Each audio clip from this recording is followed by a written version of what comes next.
The fear of public speaking or speaking anxiety, social anxiety in general, really comes down to the relationship that we have to the experience itself. The relationship we have to being put on the spot, whether that's in a conversation or at a party, on a date, or on a stage for thousands of people. And if we can improve the relationship we have to that experience, we can improve the experience itself. So that's what I want to share with you today, is a way to get yourself ready for one of those experiences and to shift your mindset around how you relate to speaking in general. And this is relevant to anything really that will give you anxiety. And so you can listen to this right before a big high pressure or intimidating event. My name is Trisha Veldman. I am a speech coach and spoken word poet. You can find more about me at powerfulandpoised.com. I highly encourage you to subscribe to my newsletter if you want free speaking tips and resources and guidance. All right, so let's say you have a speaking engagement coming up, or you're getting ready for a social engagement. So throughout this, visualize whatever it is for you that feels most intimidating or that gives you some of those nerves. So you have this event coming up. The first thing I encourage you to do is be very cautious and observant with how you speak about the event, how you speak about it to yourself, as well as how you speak about it to others. For example, if you're saying, I have to present in this meeting, or I have to go speak on a stage, or I have to go to this party, consider changing the verbiage from I have to I get to. You get to share your ideas. You get to meet new people. You get to go speak whatever it is that's on your mind and heart. That can be considered a privilege. So when we remember that that is a choice that we're making, we can see it as something we have to do, or we can see it as something we get to do, then we have a lot more control over the situation and a lot more power over how we experience the situation. Because truth be told, most of the time you're going to be there regardless. So if you know you're going to be giving the presentation, instead of saying like, oh gosh, I have to give this presentation, a really simple way to change your attitude around it is to shift the narrative to, I get to speak in this meeting. Even if you don't believe it at first, invite that potential. So try on that phrase and just see how it feels, see how it lands. And it might not sit well with you in the beginning because you feel like, oh, but I really don't feel grateful for this. By the end of this video, hopefully you will. But even if it doesn't click right away, I encourage you to keep trying it out for a few days or a week and just see if it starts to shift your relationship to that experience. Then think about why that is something you could actually be grateful for. Think about not necessarily yourself or how you're feeling in the moment. So let's say, for example, you're about to speak in front of an audience. Instead of focusing on, oh gosh, I hope I do a good job so that people like me and so that I feel good about myself or so that I don't embarrass myself, I encourage you to take the attention off yourself and put it on the audience. Meaning, what are they going to get from it? Why is this valuable for them? Because most of the time, if you're speaking about something, it's because it will bring value or information to someone else. And so instead of us fixating on, oh my gosh, I hope I don't embarrass myself, remember that everyone else is thinking about what's in it for them. They're watching you on the stage or in the meeting or even just in a one-on-one conversation. They're likely at some level interpreting everything you say as, how is this relevant to my life? How is this going to benefit me? Especially in the context of a presentation where people are there to learn. And so they're not thinking, I hope this person embarrasses themselves. In fact, people are rooting for us. They don't want to see us fail. They don't want to have a bad experience. Everyone in the audience wants you to do a good job because that will make their life better. We like seeing good performers, good entertainers, good speakers. We like having conversations with good conversationalists. We're not sitting there rooting for you to fail. And so remember, the audience is on your side. And they're thinking, what's in it for me? Even if at a very subconscious level, well, we're all self-centered beings. We all operate based on our own realities, obviously, and what's good for us. And so when you take your own attention off yourself so much and put it on what's in it for them, why is this good for them? That can, one, reduce the pressure that you're feeling to be perfect, because no one expects you to be perfect, and that's not the point. But two, you get to connect with a greater why, which will get you out of your head and out of your own way. So why are you sharing these words in a presentation? Why is it important? Why does it matter? Why does it matter if you connect with this person at the party? Why is it good for them to hear your story? And sometimes we'll think, oh, there's nothing in it for them. I shouldn't talk about myself. Or, oh, this is just pointless. I'm just reporting on something for work. But there's always a reason behind it. You wouldn't be nervous if it didn't matter. Remember that. The jitters mean that something matters.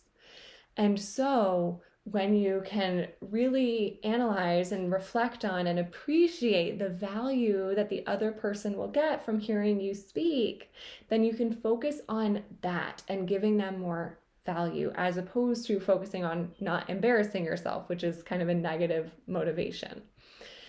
So you can think, even if, for example, so sometimes I have clients that say, well, I'm just like reporting on the numbers. It's not that important. Or they're not super passionate about their job, so it's harder to feel excited and motivated. If you're giving a speech you feel like it's going to change the world and when you're super fired up about it, then you're less likely to be nervous anyway, because you're so passionate. You have a cause that's greater than yourself, which is why people do really scary, intimidating things. Even if they are nervous, they get up and they speak to thousands of people because they're possessed by this cause in a good way. They are so passionate about it that they don't care. Nothing will get in their way.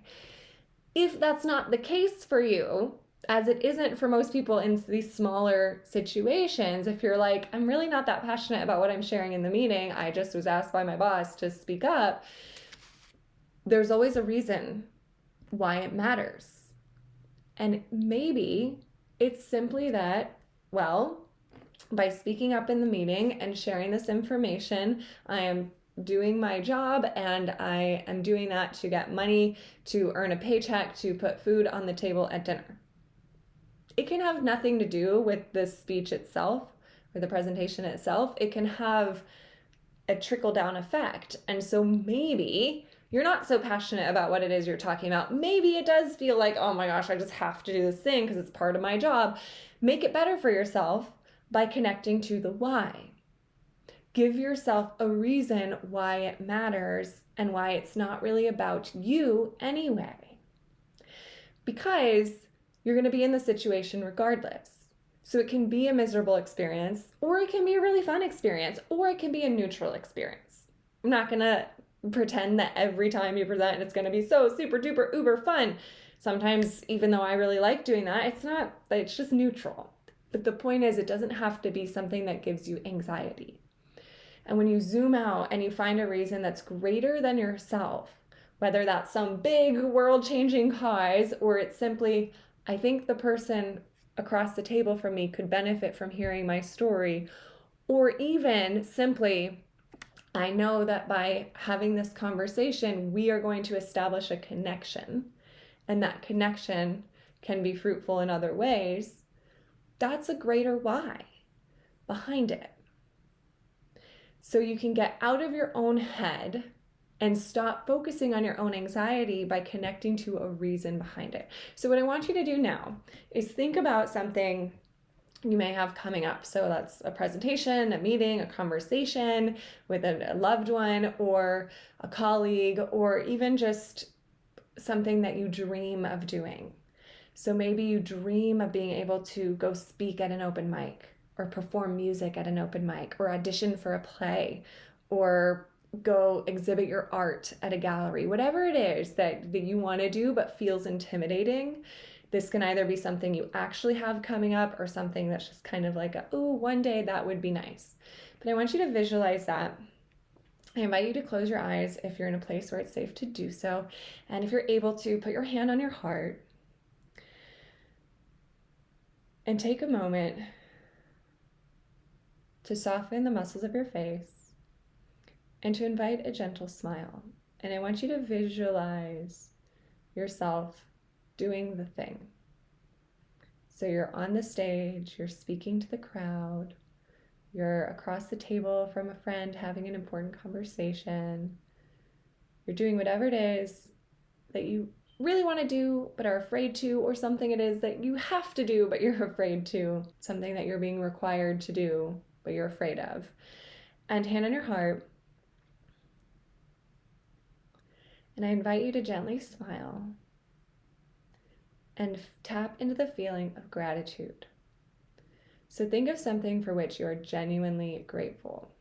Your home, the food that you're going to eat today, your loved ones, your family, your friends, your job, your pets, your child, your garden, whatever it is that you're genuinely grateful for. You can just pick one thing that makes you feel really happy. And when you have that feeling of gratitude deep in your heart, connect to that and invite a gentle smile. It's hard not to smile when you're really, really feeling grateful for something. Connect to that and smile. And now picture your event and think, I am so grateful that I get to speak at this event, or I get to participate in this experience. I am so grateful I get to have this experience because, and then think about your greater why. For example, I'm so grateful I get to share my words at an open mic because I have no idea who in the audience needs to hear them. I'm so grateful that I get to speak up in this meeting comfortably because that will empower me to know I can speak up anywhere. And I'm so grateful that I get to have this difficult conversation because I know it will deepen our relationship. And I'm so grateful that by getting good at speaking up in meetings, it will become something so comfortable that then that may lead me to a promotion, which will allow me to earn more money, which will allow me to provide a better life for my family and for myself. I'm so grateful that I'm no longer victim to my anxiety. I'm so grateful that it's possible to get over these nerves. And I'm so grateful that I focus on something bigger than me, because it's not about me at the end of the day. I am just a vehicle for the message. Remember that you are a vehicle for the message. If you have something you want to share, there's a reason and it wants to be heard. I was emceeing an open mic last week. I did my last video about that, something I learned from there. Highly recommend you check it out. But one of the performers was doing music and she'd never performed her music by herself before. She'd been part of a band, but she'd never sung and played the guitar alone. And she was so nervous that when she got on stage, she said, you know, honestly, I almost told Trisha, which is me, she's like, I almost said, I'm too sick, I can't do it, I'm not feeling well, I'm gonna go home. And her songs moved the audience, that when she was finished, what I said to the crowd was, I'm so grateful she didn't give up on herself and run away, because we needed to hear what she had to share. We literally did. It wasn't about her.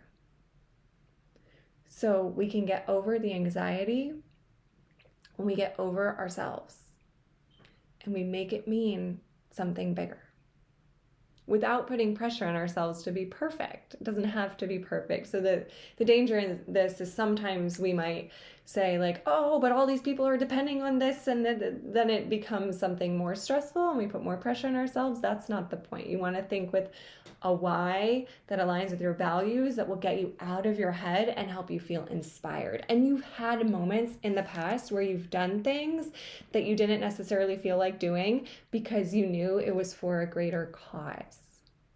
So for example, I have a friend who's terrified of public speaking. I worked with her a bit. She feels a little bit better, but she spoke up at this local county meeting because it was protesting the development on some beach dunes that she really wanted to protect. And she's like, that was so important for me, I had to get over my nerves. And we've all done things like that before that are uncomfortable because we know it's for a greater good. Think about if you have children, things that you do for your kids that maybe you don't feel like doing, but you say, you know what, I'm going to do this because they need to see this example or they need me to do it. Or like I've talked about a lot of things I do for my parents that maybe I don't feel like doing, but it's like, well, I got to do it because it's for them. And so if you can do something for other people like that, then you can absolutely speak up or have a conversation with ease by keeping them in mind. And this is just one piece of the puzzle, but it is something that can be very powerful, especially as you're walking into the situation. So, in advance of the situation, reframe your perspective from I have to I get to, and then connect with the bigger picture, why this is important, why this matters. And if you're having trouble coming up with why it's important, leave a comment. Because I have clients sometimes that are like, but I just can't see why this even matters. And then I give them a whole list of reasons why it's actually very important to the world. And they're like, I never would have seen that. Much the same way I have experiences like that too, where I think like, oh, this doesn't matter. I say to people all the time, like, I don't know why I bother with YouTube. And then someone will leave a comment that's like, please keep making videos. So it's hard to see sometimes in ourselves why what we're doing is important. And so that feedback is incredibly valuable. Ask a friend, or like I said, leave a comment, send me an email if you don't want it to be public. My email is hello@powerfulandpoised.com. I will answer you and I will tell you why this actually matters, because one of my passions is encouraging people to use their voices and to be heard, because if you have a thought that wants to come out, it needs to be shared and it's there for a reason. So please leave a comment if this resonates or if you have any questions at all. Thank you so much for watching. Please subscribe to my channel if you haven't yet and share this video with someone who you think could benefit. Thank you.